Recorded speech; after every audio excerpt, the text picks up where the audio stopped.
All right, now I did the mea culpa for Zach Wilson. Let's talk about the Jets and this same old Jets moments they had the other night. Now, this is usually the time that the Jet fans, the sunny siders and the dark siders, start arguing about. Well, give them credit. They played a good game.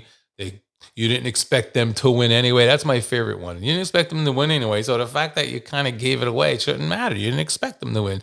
Fuck out of here. Come on. Stop with that crap, okay?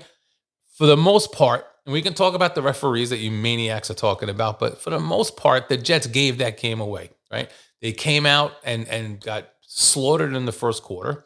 They fought back, but even during the time they were fighting back, they're making mistakes. And I got a friend who will tell me over and over that these things happen to every team. These things happen. Yeah, but the Jets make an art out of having 10 things happen in a game, all don't go their way. And if one of the 10 things went their way, the Jets win the game. The Jets are masters at that. They've turned it into an art form. Okay. Let's run down the small list of little things that could have changed momentum completely. Okay. You got Michael Carter, little Mr. Let me have the ball more, dropping a third down pass it was a huge spot and would have been a big gain. You got Tyler Conklin dropping a touchdown. Now, that was a very tough catch. I am not going to say he should absolutely have had it, but if you're trying to be a big time team, your quarterback just escaped three guys, massive pressure, and had two guys bearing down on him, makes a catchable throw. You got to make the catch. You have to make the catch. I understand he was kind of diving, but the ball was 6, 8 inches off the ground. So were his hands. He just couldn't hold it. You got to make that catch, right? Zach Wilson himself missed a pass to Garrett Wilson down the right sideline into the end zone. Easy touchdown. That one, I'm willing to say, okay, well, that happens because it does. You overthrow things. But then you got CJ Mosley dropping an interception. You got, the stuff forget the fourth quarter. This is all first, second. This is all second and third quarter. So the one play that I really wanted, like, I wanted to kill Salah, right?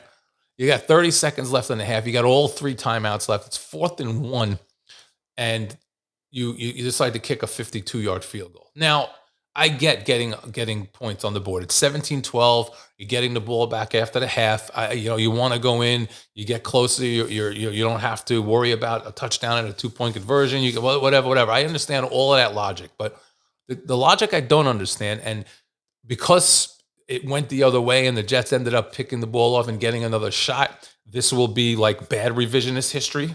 But at the same time, I'm just going to keep it real on what I was thinking at the time.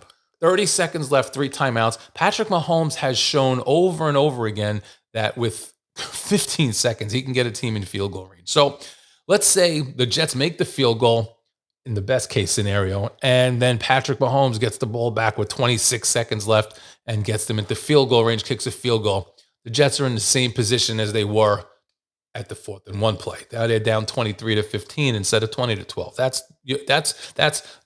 I would say that's a likely scenario that would happen a lot of different times. Neither of those things happened because the Jets missed the field goal, and then when the Chiefs got the ball back, Mahomes threw an interception. The Jets actually got the ball and got another shot to try and get in there, but that's neither here nor there. That doesn't mean it wasn't.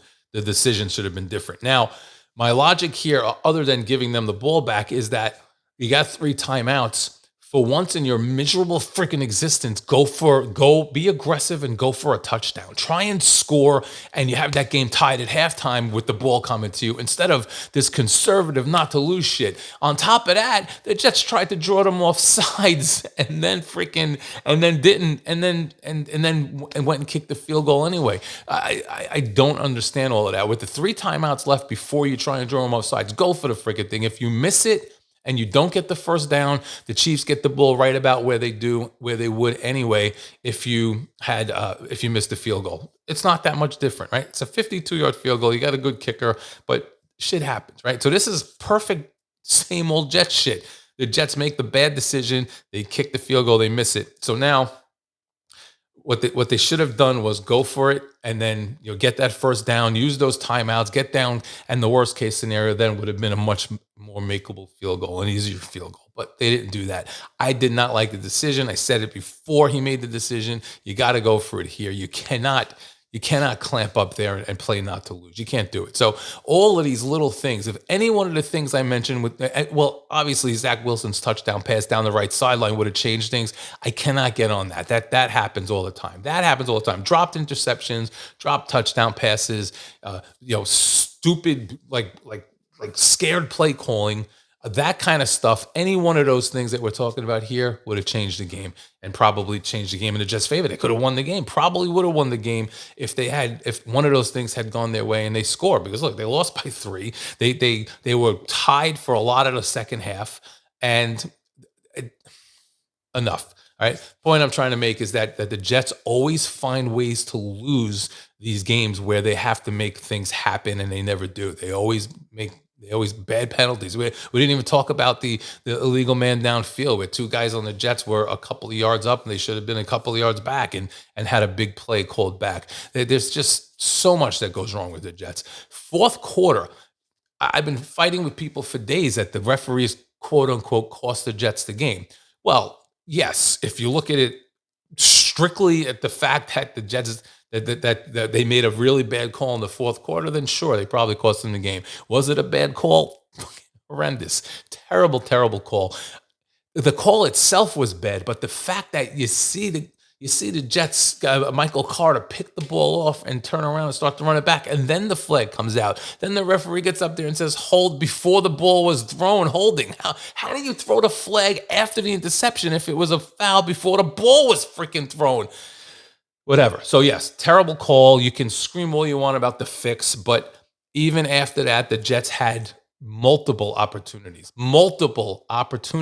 to try and get the ball back. Multiple. So there was the 3rd and 23 where Jermaine Johnson was basically mugged. I mean, if you watch it, the guy grabbed him by his shoulder pad, spun him around. So now Jermaine Johnson's back is to Mahomes, and he's being held like a rag doll. Referee never called it. So the Chiefs run for a first down. That's nothing you could do about that. If they're not going to call it, they're not going to call it. Disgusting.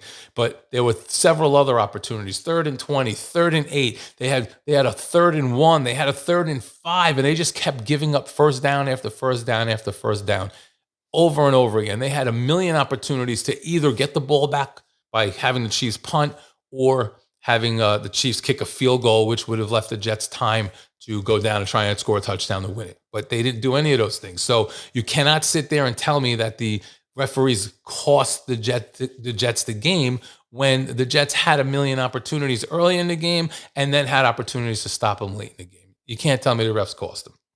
The final thing that everybody's screaming about, now this is like completely out there, is the point spread and how Mahomes sliding at the end must have been a fix for the point spread, because if he goes in, they cover the spread. He doesn't go in, they don't cover the spread. So go back and look at the video. I will admit that in real time, when I saw it, I was surprised he slid because it looked like he had a clear path to the end zone.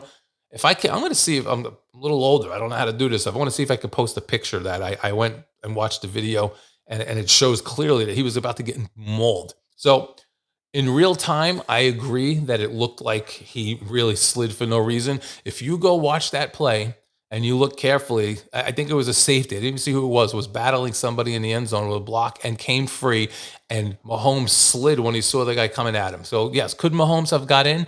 Maybe if he changed directions, maybe if he just pushed forward, but why risk getting hit and taking a hit when you don't have to? And why risk fumbling? All you got to do at that point is slide. The game's over. Jets have no timeouts. There's under 2 minutes left. You just take a knee. So all of this conspiracy bullshit, everybody just wants a conspiracy. All of this conspiracy shit about him taking a dive so that the point spread was affected is horse shit. Horse shit. Go watch the play. If I can, I'm going to see about. In fact, you know what I'll do? I'll make it nice and easy for myself. I'll make the video the picture that I instill in a still picture. I'll make it the cover photo for this video. So by the time you're hearing this, you will already have seen it. Go back and look at it. He was about to get killed. So he slid so as not to fumble, so as not to take a hit, whatever. He did not have to get in the end zone to end the game, and he's not there to worry about your point spread. He's there to worry about making sure that game is secured and won, and that's what he did. So, all right, enough of all of that. I didn't concentrate so hard on same old Jets because this. I mean, listen, if you're as old as me, you've seen 100 games like this one where the Jets just they give you all kinds of hope. They got to go into Denver and win next week. Must win. I said in my previous video that it's a must win for all the reasons for the season itself, but just for the general psyche of the New York Jets, it is a must win because the Jets always, and I will say always, it is extremely rare to the point where I can't think of one. It is extremely rare that the Jets follow up a performance like the other day and go in and take the momentum and turn it into another win or a decisive win. The Jets should curb stomp the freaking Broncos, and they really could. They should. Never mind could. They should curb stomp the Broncos. Terrible defense. They've been an awful team. The Jets defense, the Jets, here's the other thing. The Jets are angry about that loss between the referees and the losing the game, the whole Taylor Swift thing. I'm not even gonna get into that shit. The Jets are an angry team. The coach is angry, everybody's angry. You got to take that momentum and channel it into a win. There's no reason with the momentum of coming back on the Chiefs, almost winning, being angry, and going in and facing a team with a brutally bad defense that you should not beat the shit out of them. They should. History tells you that the Jets are going to go in there and lose 20-3, 23-6, 27-9, something like that. They're going to sputter on offense. The defense is going to make the Broncos look like the 49ers from the 80s or the Patriots from 10 years ago, and the Jets lose. That is what history tells us. What's going to actually happen? I don't know, but you got to go with history until it proves you wrong, right? I'm not saying the Jets are going to lose. Maybe I'll do something later in the week and make a prediction. I'm telling you the history and why this is a must win. Forget the playoff hopes, forget the schedule coming up and all the reasons this is a must win in an obvious sense. For the Jets and the organization and their constant underachieving in big spots, this is a big one. All right, I'm out. Go Jets.